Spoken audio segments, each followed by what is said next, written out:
দিন শুধু রান্নার পর্ব চলছে আমার। ননদ নন্দায় এসছে আর ভাসুর এসছে বালিগঞ্জ থেকে। দুপুরবেলায় তো হলে এবার রাত্রিবেলায় সরঞ্জাম এই যে চিলি পনি করবো। এই যে পেঁয়াজগুলো সব কেটে ঠিক এরকম করে করে নিচ্ছি, একটা একটা করে রোয়া বের করে। পনিটা এই ক্যাপসিকামটা কেটে নিচ্ছি, টমেটোটা এরমভাবে কেটে নিচ্ছি। মশলা দেবো আদা রসুন, আদা আর লঙ্কা টমেটো। আর এই যে পনির একটা নিয়ে দেবো টক দই। টক দই নিয়ে এসছে, অল্প দই লাগে, টক দই। আর এই যে পনির নিয়ে এসছে, পনিরটা এবার চাকু দিয়ে কাটবো। পনিরটাও নিয়ে এসছে, দারুণ পনির। আম্মা এটা কি? পনির, চিলি পনির হবে।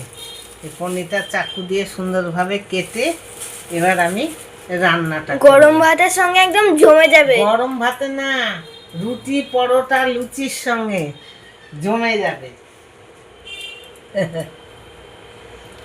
এটা রান্না এখন করবো। আর তেমনি গরম পড়েছে আজকে।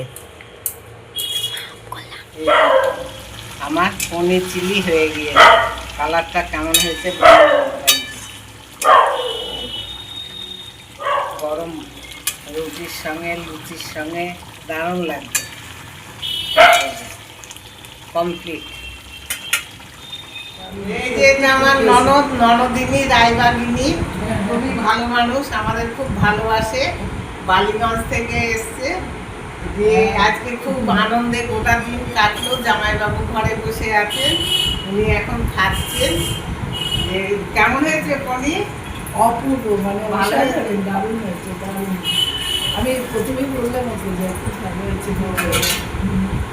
এই খাওয়া দাওয়া হচ্ছে। উনি আম খেতে খুব ভালোবাসেন, এখানকার মুর্শিদাবাদের আম বিখ্যাত, তাই আম কেটে দেওয়া হয়েছে। বলছে এত আম খাবো না, এত আম খাবো না। আমি বলছি খাও তো। এই খাওয়া দাওয়া হচ্ছে আজকাল, তো আবার কালকে আপনাদের সঙ্গে দেখা হবে। এই যে আমাদের চায়ের আসর বসেছে।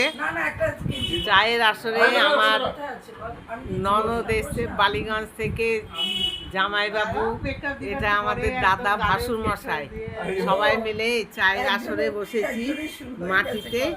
এই চা খাবো এবার। বিশাল হয়েছে হচ্ছে কালকে থেকে, খুব আনন্দ, খুবই আনন্দ। আর এই দিদি আমাদের খুবই ভালো, ননদ, ননদিনী রায়বাগিনী।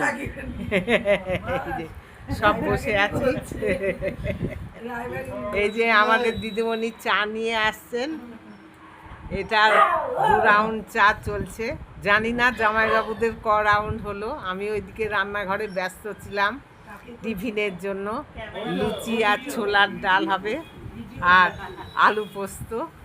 আলু পোস্তর আলুটাকে একটু সেদ্ধ করতে দিয়ে এলাম, দিয়ে এসে এবার বসেছি। কি সুন্দর করে করে কালকেটা দেখাও।